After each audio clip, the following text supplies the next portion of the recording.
Hey everybody, it's 6 a.m. Eastern Standard Time.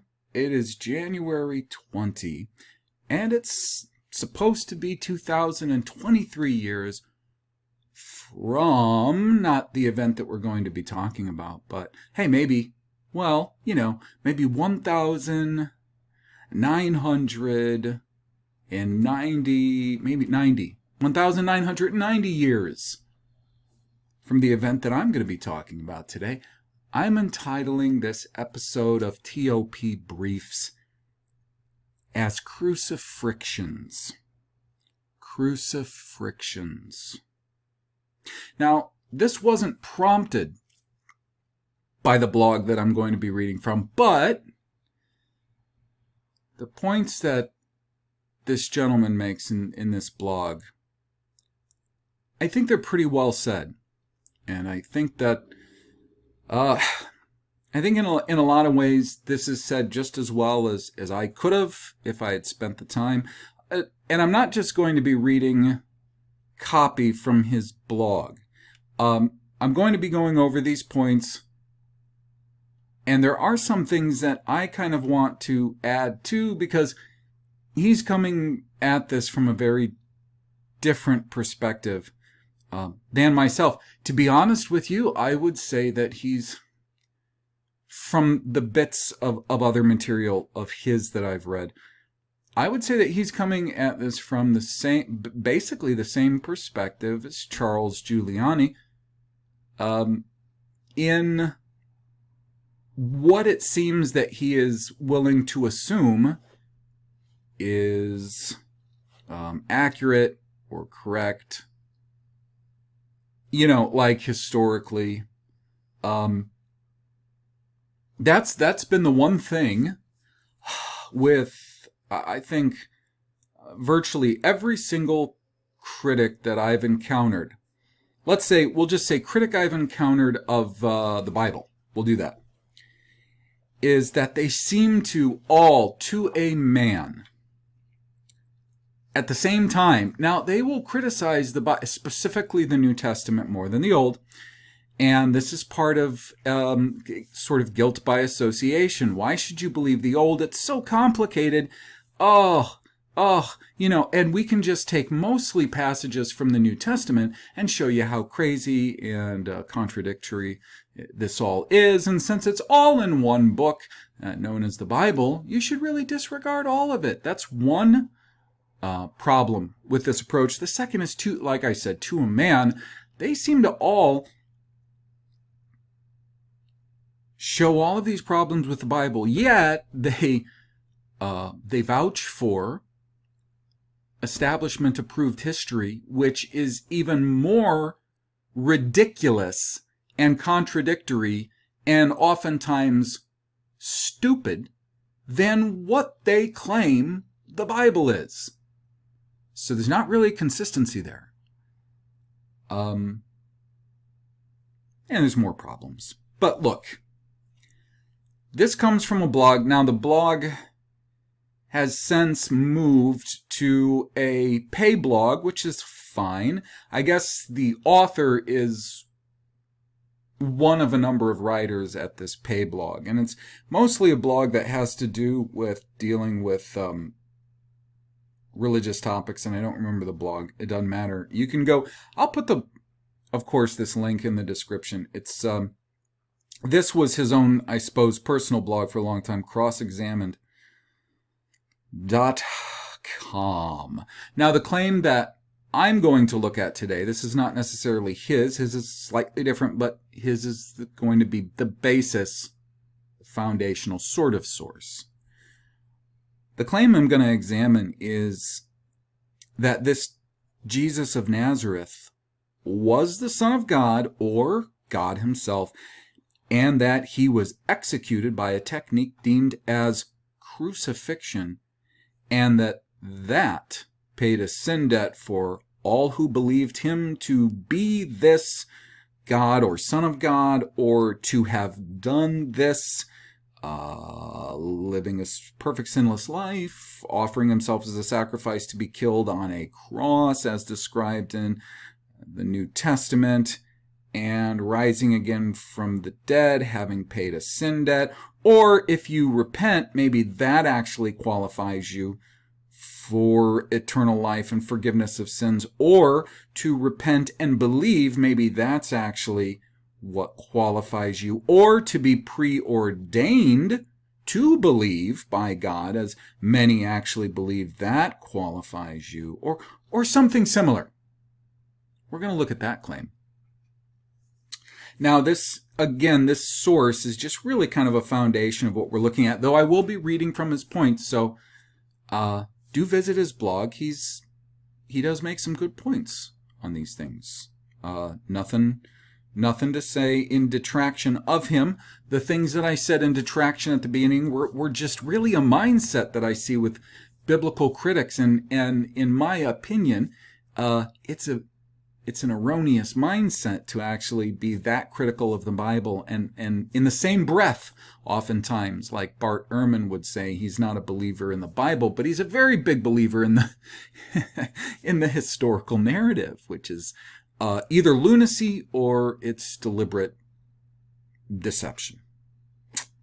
So the source is a guy by the name of Bob Seidensticker.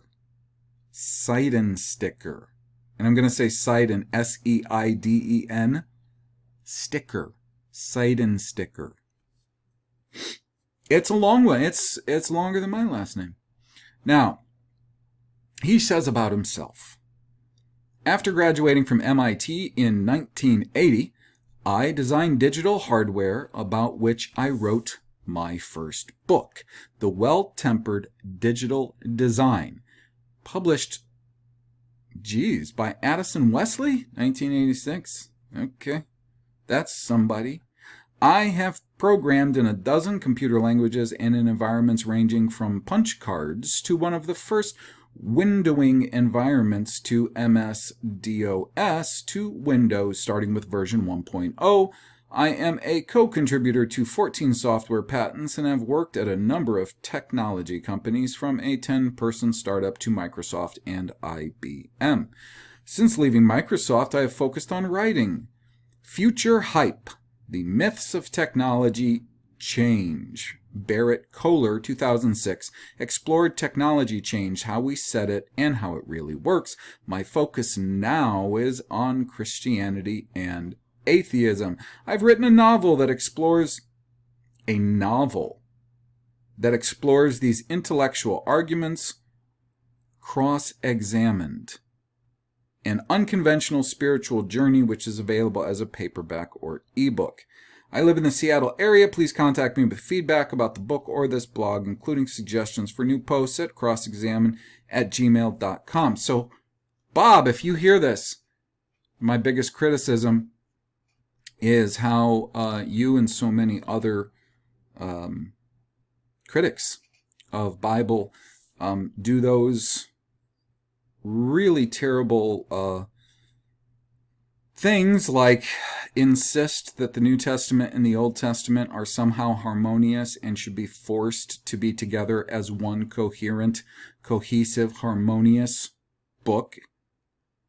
I have a big problem with that. And I have a big problem in the guilt through association that the Old Testament gets because of all of the criticism that is justifiably leveled against the New Testament. And I have a serious problem with how the Bible can be treated as such ridiculous nonsense when establishment history is treated like gospel fact. That's my feedback. So I'm going to go through the points that Bob makes in this blog of his. The blog is entitled 10 Reasons the Crucifixion Story Makes No Sense. And as I go, again, remember, the reason I'm using this is a number of these are really my thoughts as well. These are stated succinctly here, but I do have a few things I may add. 10 points, and then at the end, I would like to talk a little bit more about the act of, the specific technical act of crucifixion, and how reasonable or unreasonable it might be. So let's start with point number 1. Bob writes, sure, death sucks, but why single out this one? Lots of people die. In fact, lots died from crucifixion.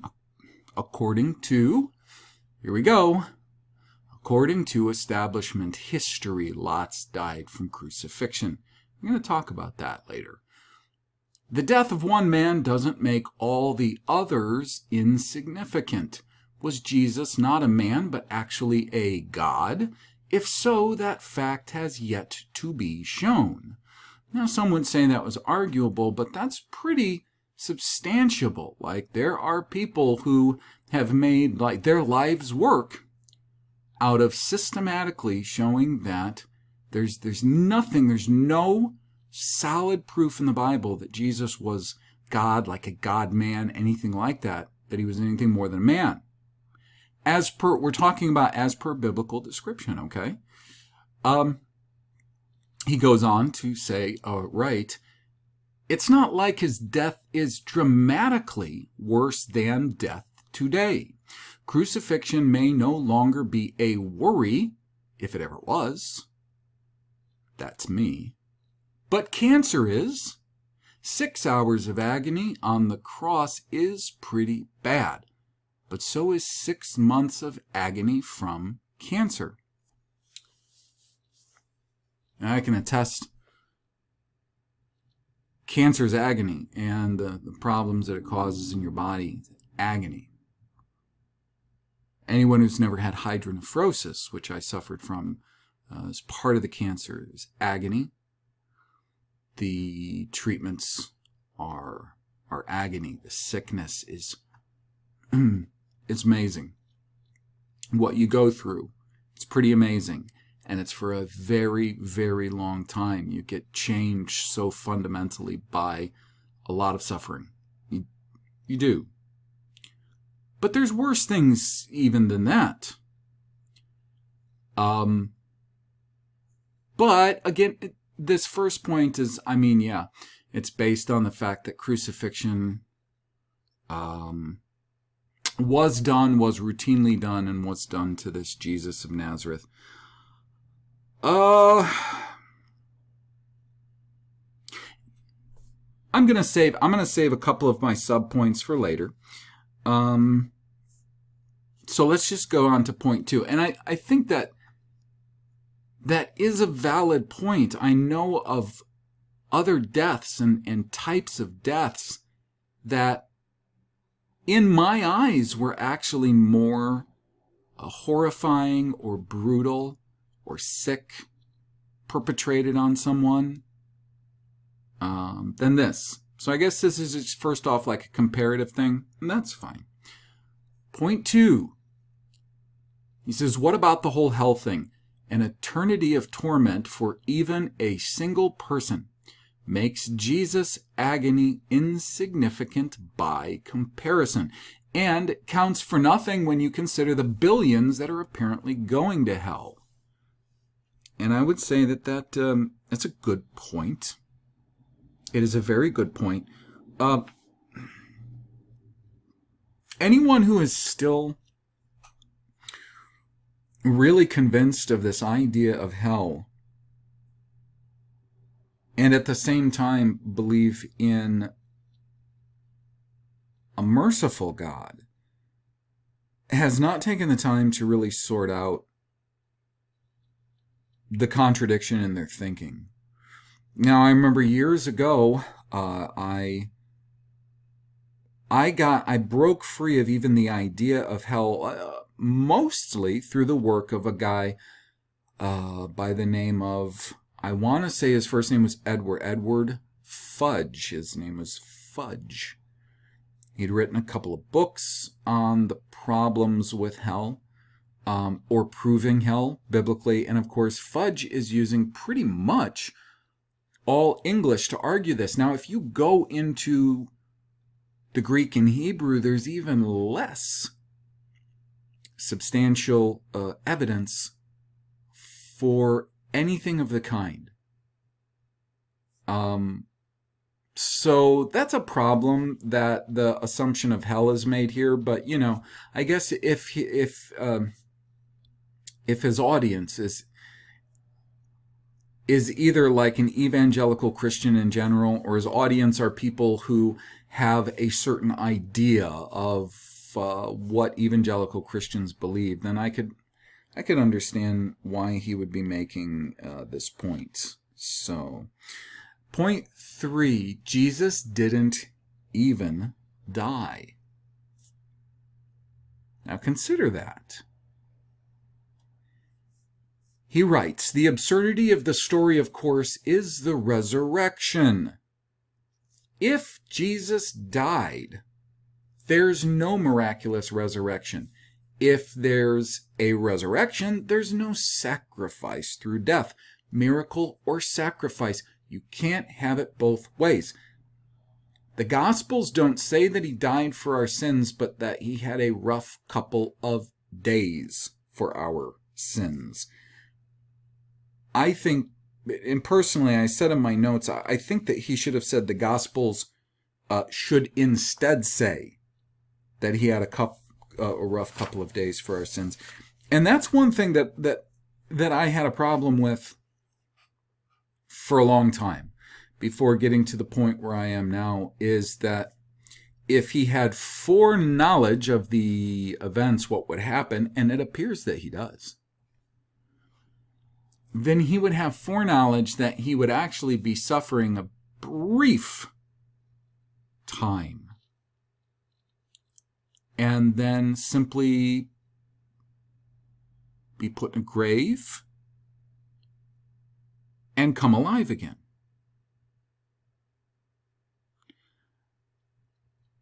Now, the thing is, if you knew that's how things were going to be sorted, and if he's like God or the God-man, the Son of God or whatever, and he has foreknowledge, then he's aware that that's how things are going to play out. And to be honest with you, it would be very difficult for anyone to go to a horrific death with complete unsurety of how anything might go. That would be something commendable depending on circumstances. But if the circumstances are he knows he's going to go to a very painful death, and then after death he's going to be raised again to great glory and eternal life, it really doesn't make that horrible death as bad. It doesn't make it as heroic, in my opinion. It doesn't make it as heroic.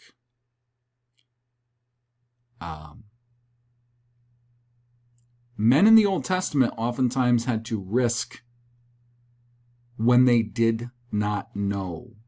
And they had to keep doing what they knew was right or what's best in the face of not knowing their fate for sure. Give you a good example, David.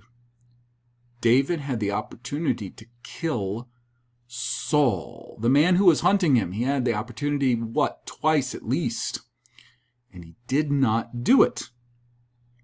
Why?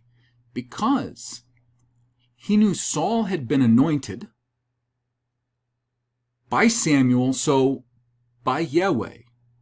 He was anointed. He was never unanointed. David refused to lay a finger on the man who had been anointed to be king and ruler of Israel. He wouldn't lay a finger on him. And David didn't always know exactly how things were going to go for him.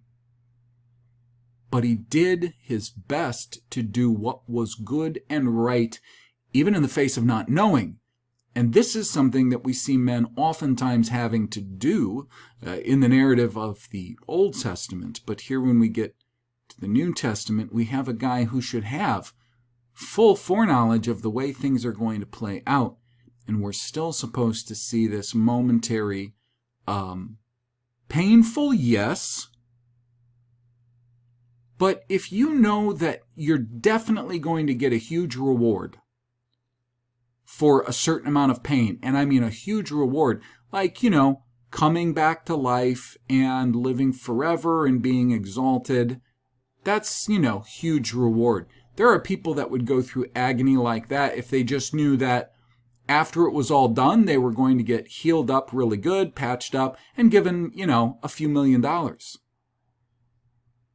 Just saying. It's a good point. Now, point 4, this is something that I've struggled with for a long time too. The how reasonable is this? Point 4, taking on the sin versus removal of sin aren't symmetric. Taking on the sin versus the removal of sin aren't symmetric. We didn't do anything to get original sin, he writes. We just inherited it from Adam. So why do we have to do anything to get redemption? If God demands a sacrifice, he got it. That's enough. Why the requirement to believe to access the solution?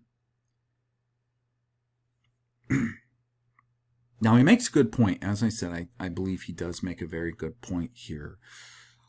The struggle that I've had for a very long time is also that this propitiation sort of sacrifice, this removal of sin.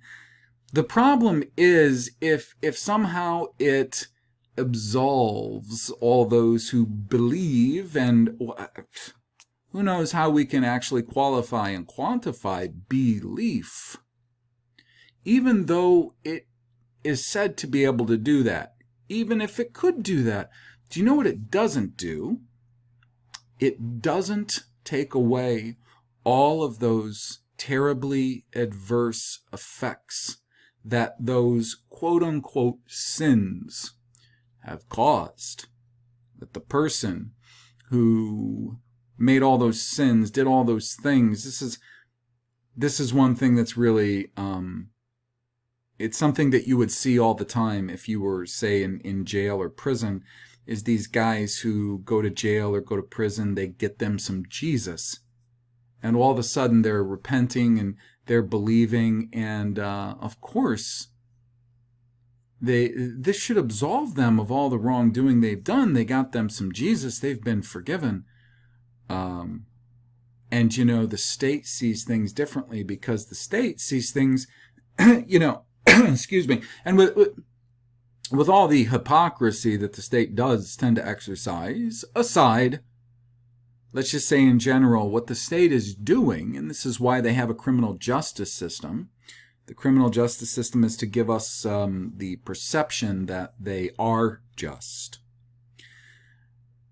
It is meant to account for those wrongs they have done in the real world against real people and caused real negative effects against real people. You can come into court and you can say you got you some Jesus, and that doesn't account for all of the very real, negative, criminal, harmful, destructive things that you have done just because you've got you some Jesus and now you're all forgiven and stuff. So you see, it wouldn't account for all of those things. And that's where all the damage is done. There's a lot of damage done there in the acts of people, sin or not sin. And that's one of the ways I find it so asymmetric, even in addition or besides for what Bob sees here. Now, I suppose the Calvinists believe that they have this all tied up in their tulip. I'm sorry, it's an acronym. Now I forgot. Anyways, in TULIP, which stands for total depravity, unconditional election, limited atonement, irresistible grace, and perseverance of the saints, they really have come up with a system that, in my opinion, is sort of dealing with the illogical problems that, of course, he's seeing and expressing here in point 4. Yeah, total depravity. That's a problem. We inherited it, so all of a sudden we're guilty from birth. We're guilty from birth. Really? And then we're going to be held accountable for having a sin complex? How is that just? Guilty from birth, so we have this propensity towards sin, and it's we're sort of held guilty for that. Now, Calvinists will go to a certain extreme and that are really sick because they don't really sort out how messed up this is, but what they'll say is that everybody was elected beforehand, so it's okay. I mean, yeah, everybody's born with this sin complex, but the elect are predetermined and elected beforehand. So the atonement is limited. The grace is irresistible to the elect, and the elect will, of course, persevere till the end of their lives. If you don't persevere, of course, to the end of your life, then apparently you were never elected, and so who can really ever know who's elected and who's not? It's really stupid, but I would say, if anything, regarding this idea of original sin and the fixing of it and all of that through the cross and the sacrifice, if anything, in that point of view, it would seem to me that Adam and his descendants really would need more of a genetic fix than this sort of spiritual believe and receive fix. I would think that there would be something genetically wrong with them, and they would need some sort of a fundamental genetic, like medical solution, as opposed to the spiritual one. And so then you veer off into an area where seed line people would try to address that, I suppose. So, point 5. The reason behind the sacrifice. Mankind's original sin makes no sense. Why blame Adam for a moral lapse that he couldn't even understand? Remember that he hadn't eaten the fruit of the tree of knowledge of good and evil yet, so who could blame him when he made a moral mistake? And how can we inherit original sin from Adam? Why blame us for something we didn't do? That's not justice, and the Bible agrees, and he quotes the Bible from Deuteronomy 24:16. Parents are not to be put to death for their children, nor children put to death for their parents. Each will die for their own sin. That is a problem. I would imagine the reason that he's repeating himself a little bit from the points he was making in point 4 for point 5 is because that's a very big point. That's why I went on about it a little bit.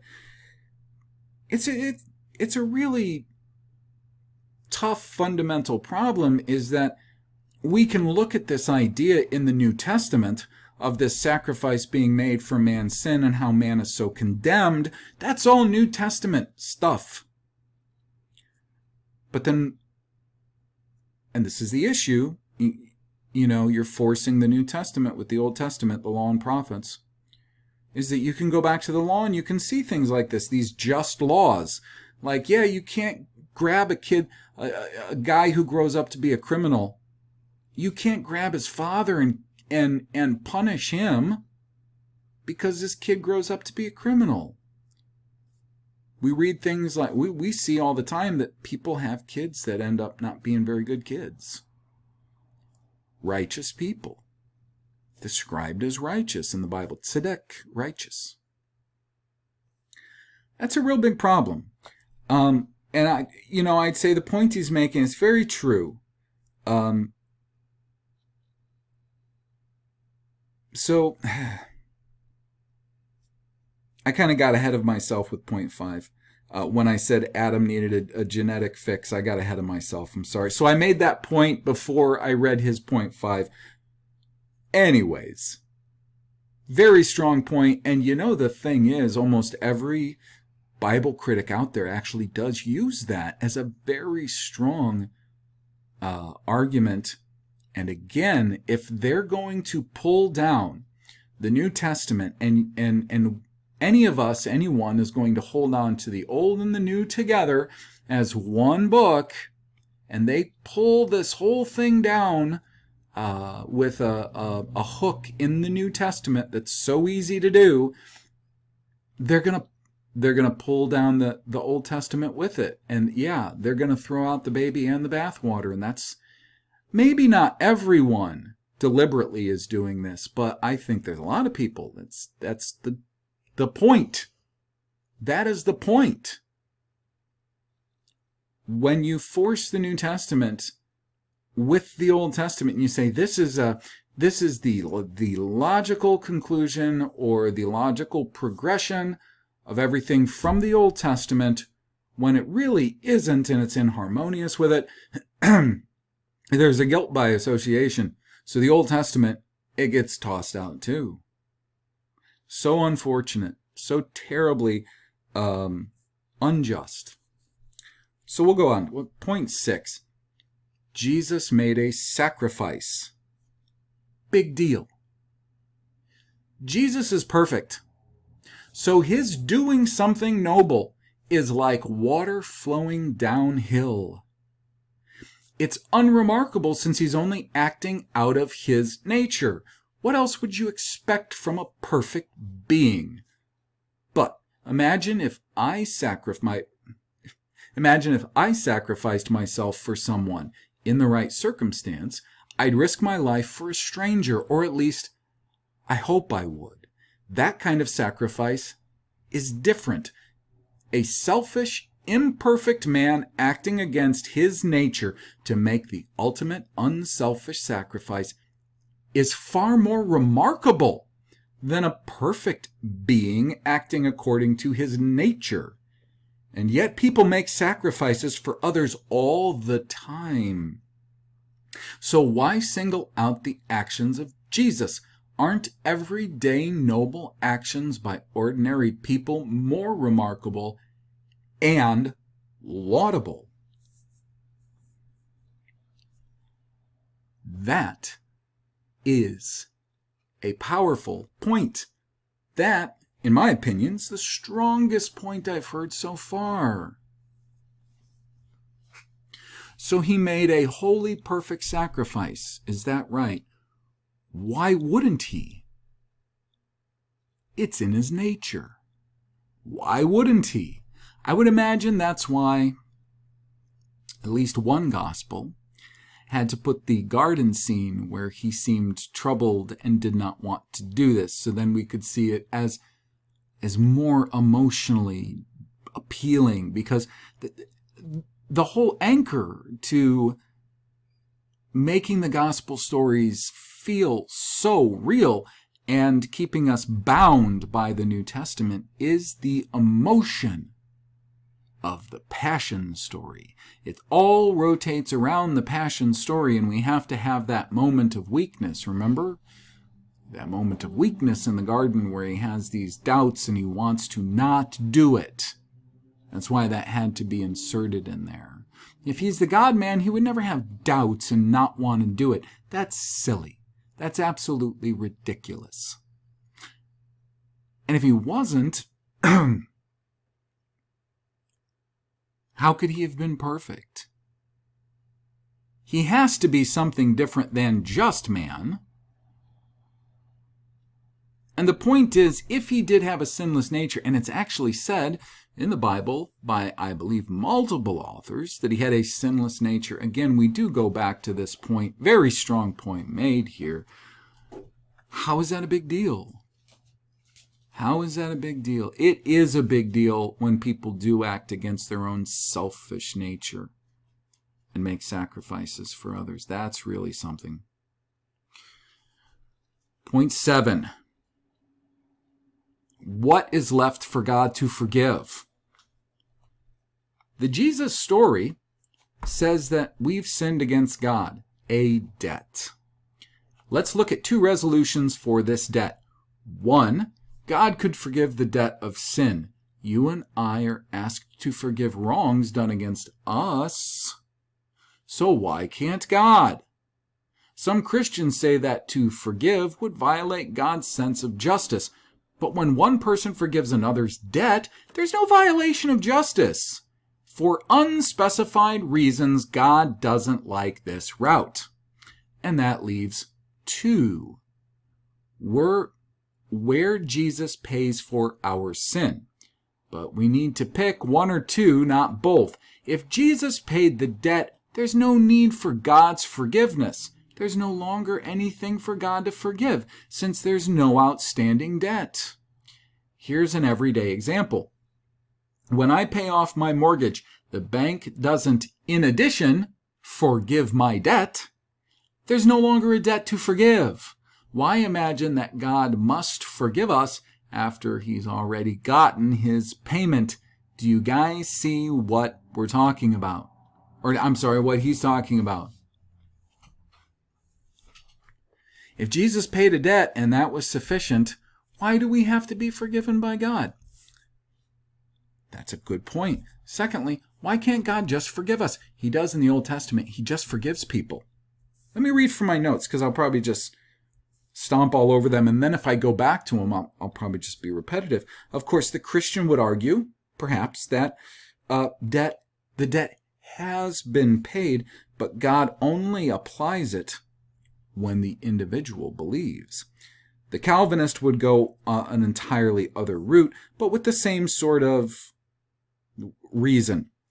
See, Yahweh forgave man's trespasses all the time in the Old Testament. He forgave David after the Bathsheba incident, though he took their first baby, and this was a permanent strike against David, though he was still called righteous. Christianity, the thing is, with this debt forgiveness thing, Christianity turns Yahweh into a machine that is obliged to do our will. He has to forgive us if we truly believe in Jesus. He has to accept us as sons and daughters. No wonder most like Jesus far more than Yahweh, or as they see it, God the Father. It's like Jesus is the one who bent Yahweh, or God the Father, to our will. Yahweh, here's the problem too. The Yahweh we see in the Old Testament, he is a person. He's a person. He reserves the right to forgive whomever he will. Like, for instance, the example of the entire city of Nineveh in the book of Jonah. He also reserves the right to condemn whomever he will, like Sodom. The issue here, and he does this with individuals all the time, he has the right to love somebody far more and not love somebody. And he doesn't do this just arbitrarily, but even if he did, he still retains the right to do that. This Jesus story of sacrifice and how you become the child of God if you just believe in everything, it puts Jesus in a position that basically robs Yahweh, who we would call God the Father in the New Testament, of his own moral agency. He becomes a machine. He becomes our machine, our robot, our way into heaven. That's why people idolize Jesus. Because this God the Father, he's just a machine. He is bent to our will. Jesus robs him of this sovereignty and personality. So point 8. The Jesus story isn't even remarkable within mythology. Jesus' sacrifice was small compared to the Greek god Prometheus, who stole fire from Olympus and gave it to humanity. Zeus discovered the crime and punished Prometheus by chaining him to a rock so that a vulture could eat his liver. Each night his liver grew back, and the next day the vulture would return. Day after agonizing day, this would go on. The gospel story, where Jesus is crucified once, then pops back into existence several days later, is unimpressive by comparison. Also, see, no Christians like this, but people like Acharya S., real name Murdoch. I know the last name is Murdoch. I don't remember her first name, sorry. Peter Joseph, who produced Zeitgeist, which, I mean, at least the first one's pretty good. And yeah, there are a lot of problems. But that first little half of Zeitgeist, where he compares the story of the Gospels, mostly the Gospels, Jesus' story specifically revolving around Jesus, all of that, and compares that to all these other, and I'm going to use the word pagan because it's just like, but whatever, all these other religions and religious beliefs that, according to establishment history, they all existed before then. That's pretty undeniable. Now, you can't do the same with the Old Testament stories as you can do with that. This whole Jesus story and gospel narrative is so simple to line up to what many quote-unquote pagan or just alternate religions believe. David Icke has done this. A lot of people have produced very compelling books and videos and lectures about the comparisons between the Jesus story, gospel story, and all that, and all of these other quote-unquote pagan religions. Really, the rest of the Jesus story, as I've seen it, and this was one of the big clues that started getting me to, being a bit concerned, was I saw a lot of it just allegorically lifted from the Old Testament. Moses to Joshua, you can see that allegorically lifted and applied to Jesus, having the same name, actually, as Joshua. What is that? The law to grace, or one gives the law, Moses, the other leads into the promised land. Allegorically, 12 tribes, 12 disciples. Jesus goes to and out of, quote-unquote, Egypt. Jonah, he's in whatever it is, as good as dead, for 3 days. Elijah and Elisha, healing sick, healing, if the word they translate as leprosy is leper, and I'm not so sure about that, and raising the dead. Allegorically, a lot of these things are simply lifted from the law and prophets, as I see it. So he continues, point 9. The Bible itself rejects God's savage, and he puts in quote, justice. The Bible itself rejects this savage, so-called justice. This is the 21st century, so he says.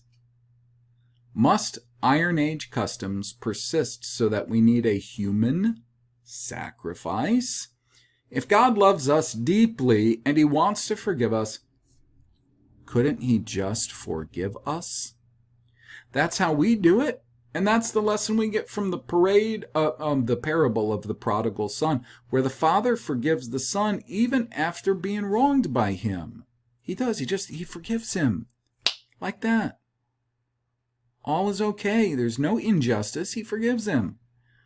And that's the standard of mercy. There didn't have to be a sacrifice in between the two. He just forgave him. Okay? If you remember it from Luke only. Luke only. If that's the standard of mercy, why can't God follow it? Since God is so much greater a being than a human, wouldn't he be that much more understanding and willing to forgive? If we were to twist the prodigal son parable to match the crucifixion story, the father might demand the innocent son who had stayed with him the whole time and did well, remember him? He might demand that the innocent son be flogged to pay for the crime of the prodigal son. Where's the logic in that? I would add, where's the justice in that? Where's the goodness in that? It doesn't exist. And I will go on to tell you this, all the terminology that I've come across so far in the law and prophets, alluding to blood sacrifice to make any sort of atonement, isn't consistent, and therefore blood sacrifice in the Bible is, in my opinion, it is still unproven. And I'll go on to point 10 he makes. The entire story is incoherent. Let's try to stumble through the drunken logic behind the Jesus story. God made mankind imperfect and inherently vulnerable to sin. Living a sinless life is impossible, so hell becomes unavoidable. That is, God creates people knowing for certain that they're going to deserve eternity in hell when they die. Why create people that he knew would be destined for eternal torment? And I mean, it's way worse than just eternal torment if you think about it for a minute, being burned forever. But don't worry, God sacrificed Jesus, one of the persons of God, so mankind could go to heaven instead.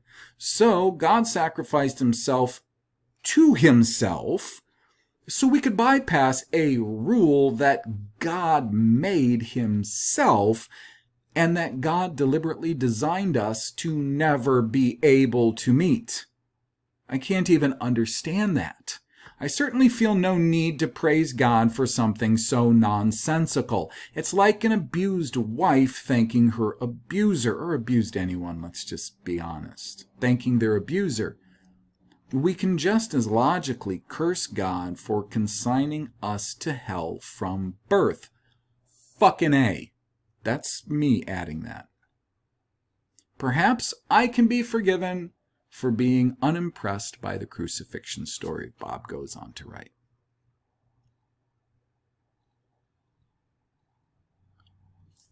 I'll repeat my last point in case you missed it. Fucking A.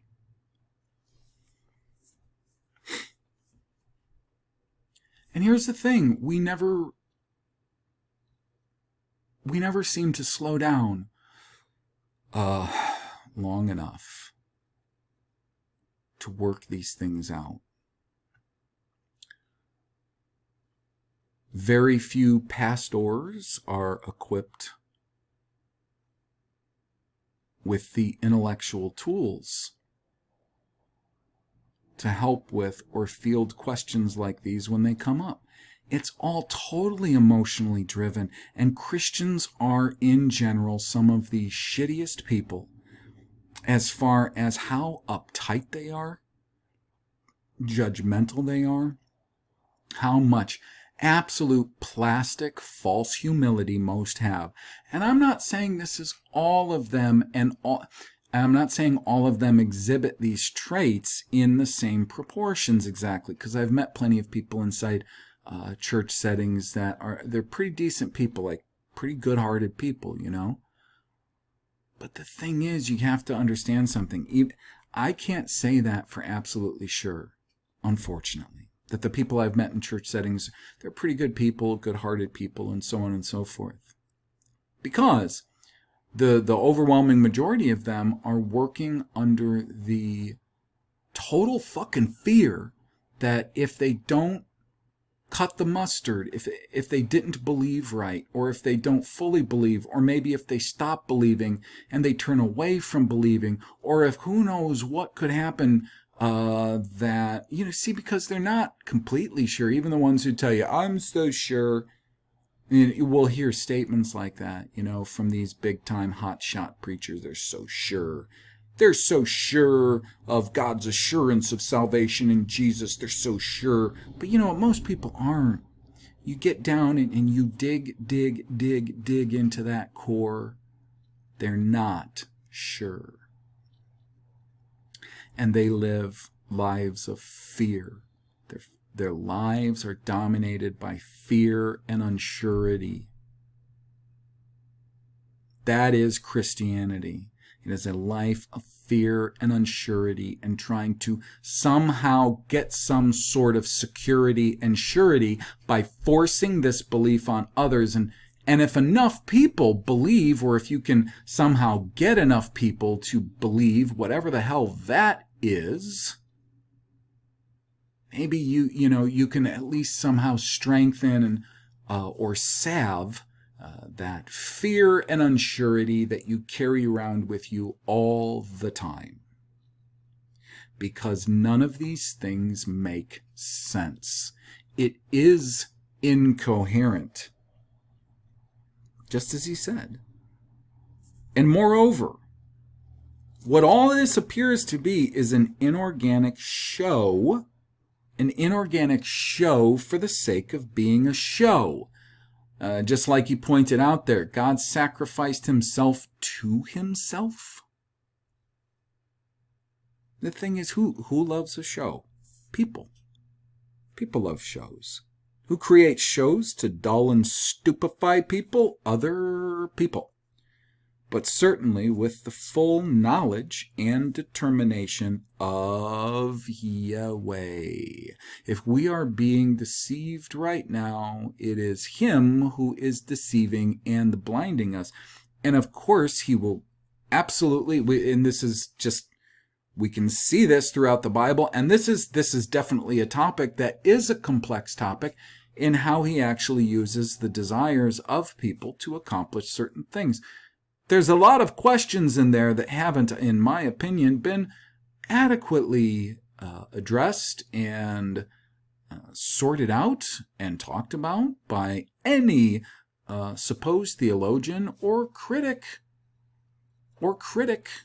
of any portion of the Bible. There are these issues, but if we're being blinded by him. Why? And why would we be blinded by this gospel story and this New Testament theology, which is night and day different from what we can see in the Old Testament, even with the problems that the Old Testament has linguistically? And then there's plenty. It's because that's what we want. It's because that's what we want. He wouldn't be blinding us like this if this is not what we want. And we don't have to be blind. The problem is, our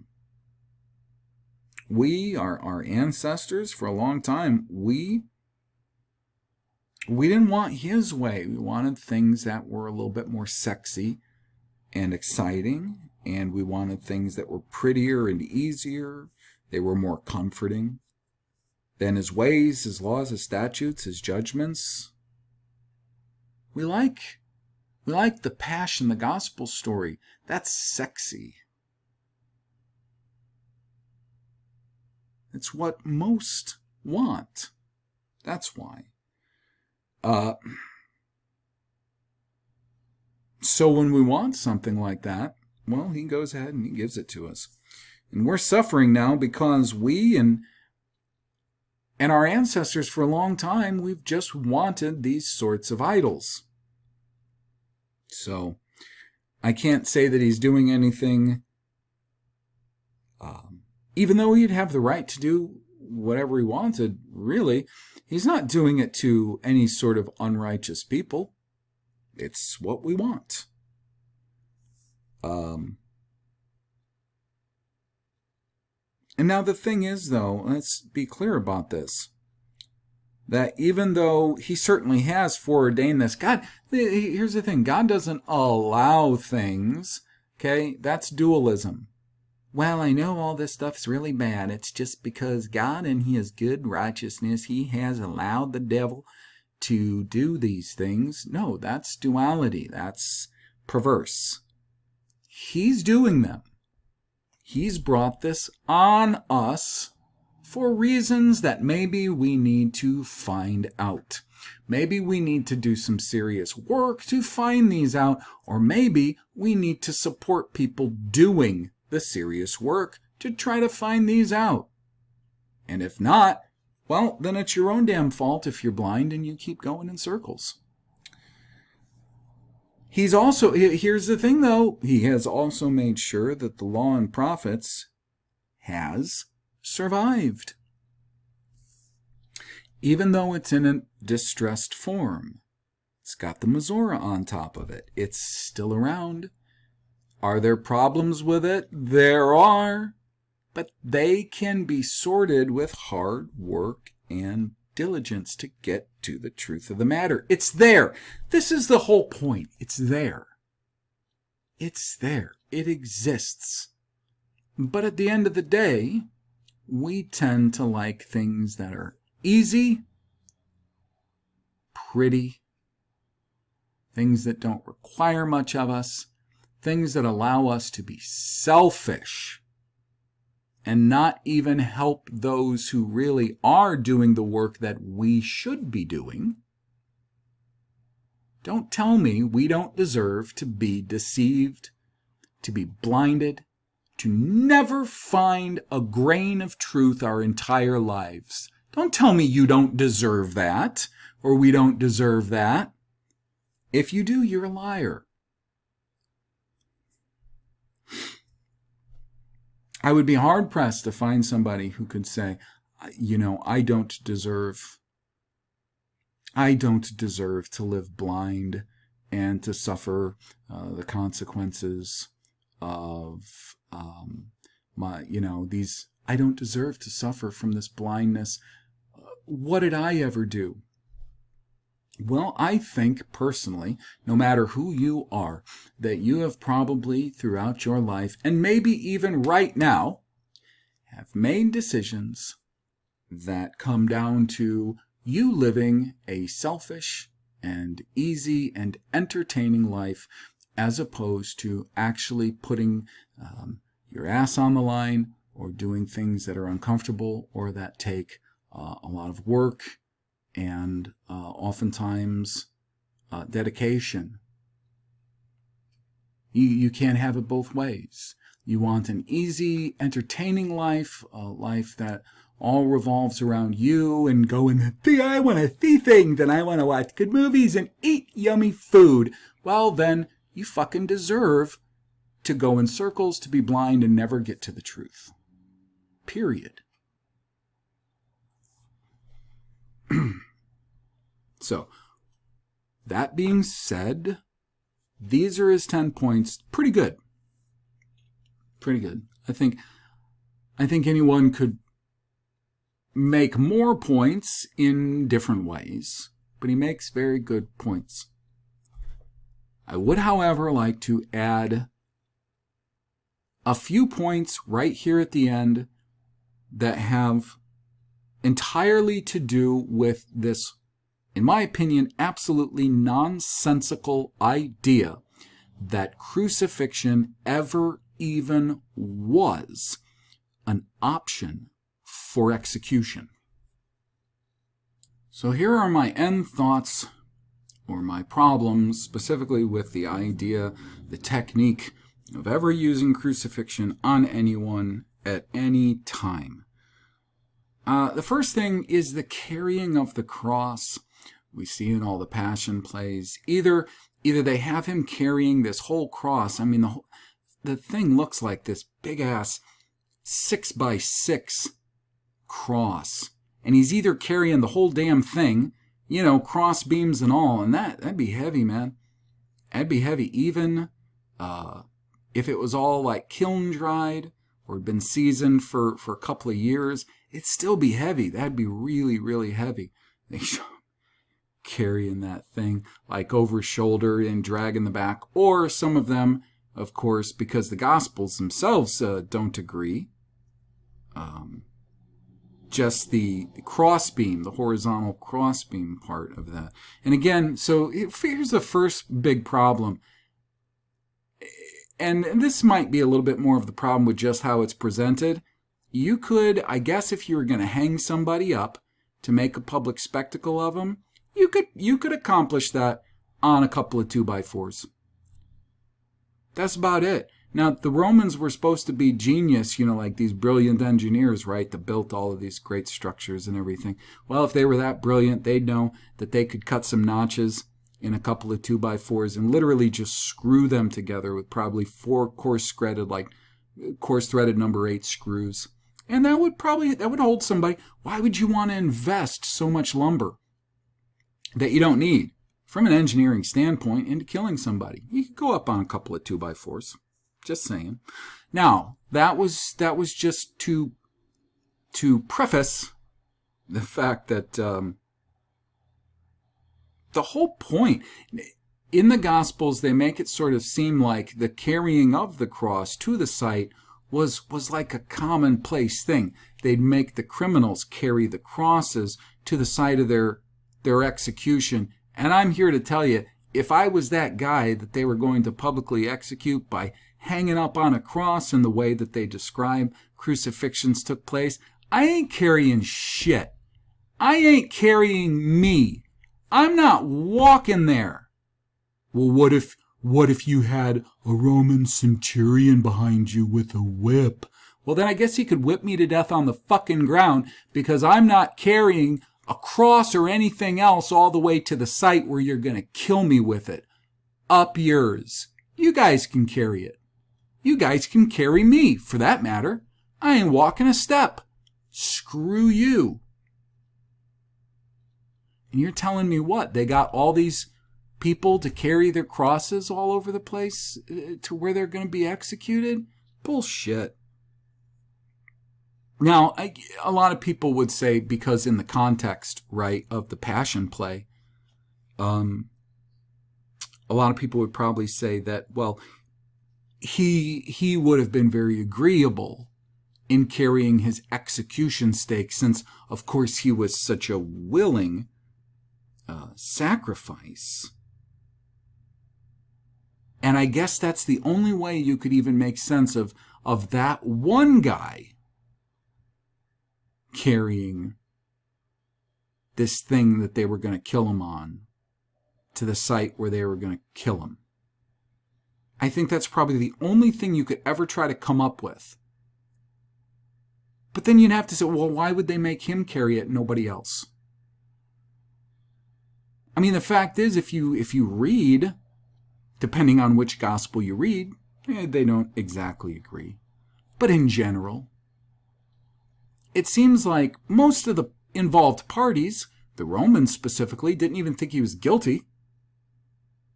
According to most of the material of the Gospels that you can sort of sieve through to get a coherent story out of, the Romans didn't actually see him as guilty. Why would they want to go out of their way to treat him any worse if they were just doing this to, in the words of the Bible, to appease the Jews?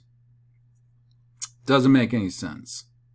Doesn't make any sense. Now, pinning a body to a cross or to anything, but in this context, to a cross, to two beams of wood, meant to hold you vertically, meant to hold you in the air vertically until you expire.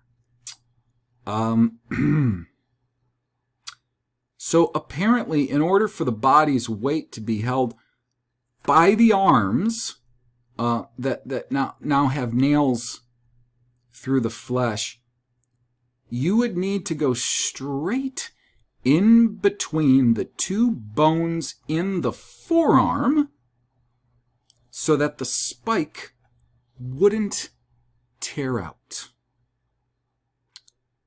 Because there's been people who have looked at this and looked at this and looked at this and said, the body weight, you couldn't drive any kind of spike into anyone's hand or arm anywhere unless you were going to go between the two arms in the forearm, in between those two bones, so that they would hold. And to my knowledge, nobody has done any scientific experiment and actually pinned somebody up to pieces of wood suspended in the air by spiking them between those two bones to see if even that would hold. So this is all speculation on their part. because I'm not aware of any crucifixions, according to this description we're reading, that have ever actually been performed and the results recorded in a scientific fashion. And I'll tell you, I would think you would have to have, if you were going to do this, you would have to have some sort of a skilled technician who would know how to use the very specific sorts of spikes that you would need to use. You can't just use some rough iron nails like they show in the movies or something. You need to use essentially surgically sharp, smooth, tapered spikes to pierce all the way through those layers of dermis and muscle tissue. Those muscle tissues, man, they are dense. They're dense. The muscle tissues in our body, they're so dense that oftentimes if people stab someone, they have a hard time pulling the knife back out if it's not super razor sharp, because of the denseness of the fibers and the layers of our flesh and the denseness of our bodies in general. So you would be needing to use some kind of super hardened surgical spike with quite a taper to it. And it would have to be placed by a technician, somebody who really knew what they were doing. They really knew exactly where it would need to go, and it would have to be thrust through the body in a couple of very quick, well-placed pushes. You're not going to have some guy with a baby sledge pounding away at some spike and expect that it's going to go through somebody's arm in any kind of a precise manner. The body is immediately going to start swelling. There's going to be, from the time that you pierce that arm, and that forearm just full of veins and arteries, by the way, from the minute you start piercing that, there's going to be blood, man, and I mean a lot of blood. Everything's going to get so funky and messy. Even if you go through very fast right away, like you got some kind of machine, you got some kind of pneumatic machine that'll just, with enough pressure to go right through. That's pretty much what you would need in order to do this. Quick, without this huge mess.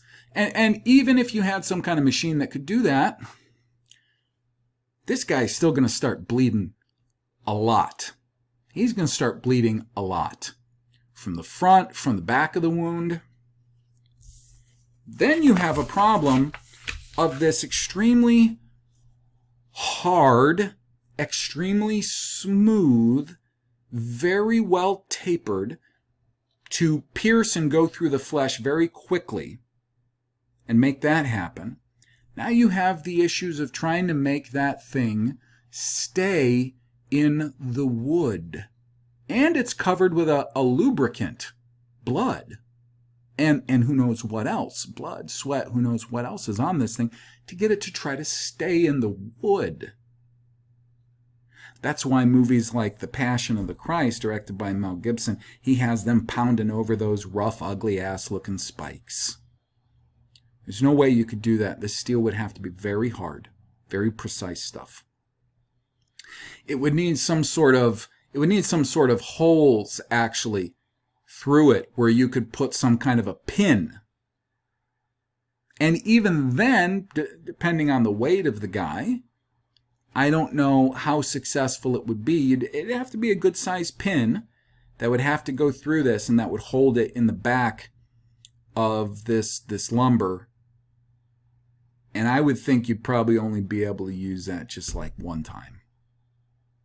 Which is why you'd probably want to use 2x4s and not those big crazy 6x6s they use in the movies. But again, you're going to try to make them stay. And this thing would have to have some kind of almost like a thumbtack head on it, like 3-4 inches in diameter, round, to try to hold the person. And again, I don't know, because they haven't done any experiments to show that this wouldn't start tearing even those bones apart and into the flesh. And once it started doing that, once the weight of the body started tearing the flesh more, the bleeding would be so friggin' profuse, that guy's gonna die long before some kind of like day, 2 days, 3 days of suffering occurs, and suffocation. Suffocation's the least of your troubles. You're gonna lose so much damn blood fast. There's just no way, man. There's no way. And hey, if the arms weren't enough of a problem, how about the feet? Stacking the feet one on top of the other, and then putting in this goofy ass triangular piece of wood underneath them. And I guess you'd probably you'd want to fasten that first based on their height, and then you're going to stack their feet up on that, and then you're going to try to drive that same kind of spike, but this one's going to have to be longer. It's got to go through 2 feet, not 1 forearm, all the way through the back of that lumber. That's got to be somehow pinned and secured too. And how are you going to... Look, bones are hard. I don't even care if it's hardened steel. Bones are hard. You're going to want to avoid hitting those bones, and foot is full of bones. Has any of you ever pierced the top or the bottom of your feet? I want to know how you get anybody to sit still while some idiot infantry is standing there with a spike pounding it through your feet. Well, he did it because of his passion. He still had nerve endings, didn't he? There's just no fucking way. Now, and this leads me really to the next point.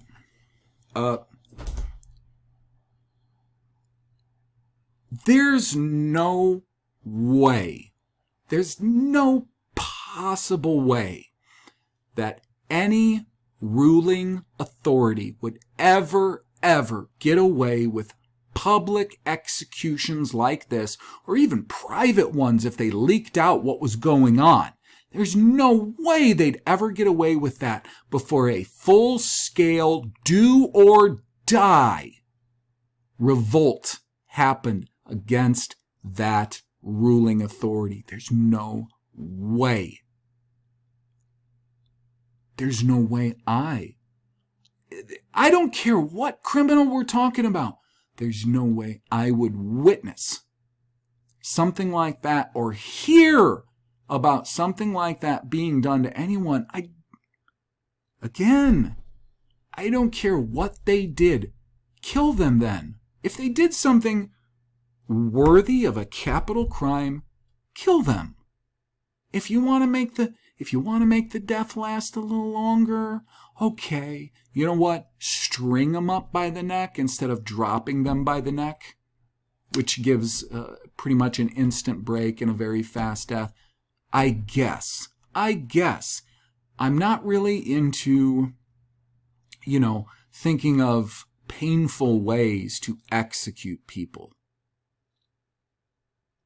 And especially if you look at the situation that we're expected to believe concerning this mythological Roman Empire and this story of Jesus, we're talking about a guy who a lot of people believed was not only innocent, but you're telling me a lot of people believed he was either a prophet or the son of God or something, and they're going to just sit back and watch the most brutal, disgusting display of cruel barbaricism and not revolt? That makes no sense in reality. It makes zero sense in reality. an empire like Rome, who they say ruled for another 4 or 5 centuries, as Rome, and then became papal, and then they say ruled for many centuries after that with cruelty and cartoonish bullshittery. There's no way an empire can maintain control by putting ultra violent displays of their cruelty, barbarity, and sickness on display for the people they intend to rule. That's not how you do things. The whole idea that they would do that publicly and get away with it without overnight revolt, I refuse to believe. I refuse to accept that as logic and reality. No way.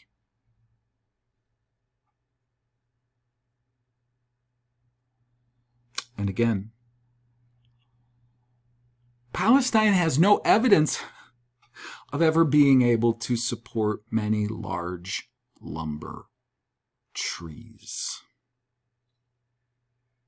People try to say, the Romans used up all the trees there doing crucifixions. And of course that discounts the climate. It discounts the quality or lack thereof of the soil. That discounts the brackishness of the artisan wells there. And the Sea of Galilee is brackish too. The Jordan River is brackish. And then, of course, there's the Dead Sea. It's salt, salt, salt, salt, salt. It is not a place to grow good lumber trees. They're trying to convince us that they would use what little lumber existed in this place for crucifixions, as opposed to the 1,000 of other uses, more important uses that an empire might have for lumber in a place that was pretty light on it to begin with. That's very, very, very difficult to believe as well.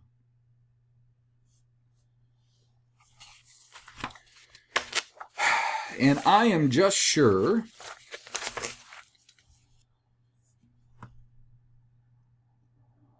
that any honest technician in the area of engineering, in the area of medicine, surgical medicine, and human behavior would say the same things about how illogical this whole farcical story is. I'm here to tell you, it doesn't make sense in reality. I truly believe the New Testament, from the Gospels to the writings of this so-called Apostle Paul, so-called Apostles Peter, John, Jude, Revelation, is all specifically just to give us the easy out, simple story, the comfortable, selfish story that we would prefer, as opposed to the law and the prophets, the covenants, and a responsibility that all of us have that we can't just put off on somebody else. I think the New Testament, in a way, is judgment. It's judgment. It's not the solution. It's not the solution. It's, in a sense, it's one of the greatest expressions of the problem that we tend to have and are suffering from. You know, there is a quote in the Old Testament, and I believe we're talking about specifically from Deuteronomy 28, where it says that one day we would finally be sent off to foreign lands that we did not know, to worship gods that we had not known. And it said gods of wood and stone, and I'm not absolutely sure about that, but it's interesting how many people worship and adore either these statues, these stone statues of Jesus, wooden statues of Jesus, or the people who are more prudish, of course, worshiping just an empty wooden cross. You'll see them up on the stages of virtually every church. I'm almost at 1 hour 20, so I'll wrap, and I'll see you next time.